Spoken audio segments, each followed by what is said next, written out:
Hello everyone, আসসালামু আলাইকুম। Welcome back to my channel. আমি লাকি চলে আসলাম প্রতিদিনকার মতো আরও নতুন একটি ভিডিও নিয়ে।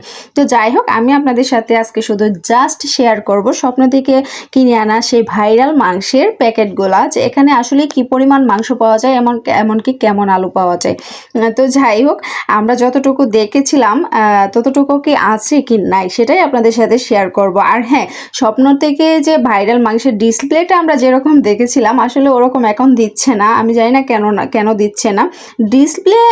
স্বপ্নের মধ্যে ওরকমভাবেই করে রেখেছে, জাস্ট যারা কিনতে যাচ্ছেন তাদেরকে আমি এখন যেভাবে নিয়েছি ঠিক সেমভাবে প্যাকেট করে দিচ্ছেন। তো আমি প্রথমে ভেবেছিলাম হয়তো বা আলুগুলা ছিলে দিচ্ছেন, কিন্তু আসলে আলুগুলা ছিলে দেয় নাই, আলুগুলো আস্তে আস্তে দিয়েছে। তো সেটাতে আমার একটু উপকারী হয়েছে, কারণ আমি যেদিন এনেছিলাম সেদিন রান্না করি নাই, এর পরের দিন রান্না করেছি। তো যাই হোক, আমার জন্য উপকার হয়েছে। আর যদি ছিলে দিত তাহলে হয়তো বা আলুগুলা নষ্ট হয়ে যেত বা কালো কালো দাগ পড়ে যেত উপরে। তো আমি যখন মাংসটা কিনে আনি, আমি 2 প্যাকেট কিনেছি, কারণ এক প্যাকেটে তো আসলে কীরকম থাকে সেটা তো আপনারা বুঝতেই পারতেছেন। এক প্যাকেট খাওয়া যাবে না, খুব অল্প পরিমাণ হয়ে যাবে। তাই আমি 2 প্যাকেট নিয়েছিলাম, যে একটু খাবো আবার আপনাদের সাথে জাস্ট শেয়ার করব আর কি। এই তো আমি এক প্যাকেট কেটে নিয়েছি, আমি এখন আরেক প্যাকেট কেটে আপনাদের সাথে শেয়ার করতেছি।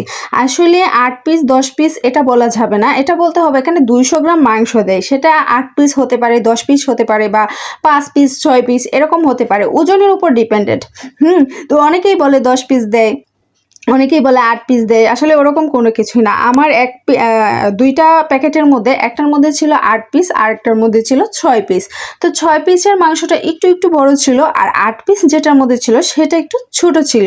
তো আমার একটা আলু ভালো ছিল আর একটা আলু নষ্ট ছিল, আর ওই আলুটা ভালোভাবে সিদ্ধ হয় নাই রান্নার পর।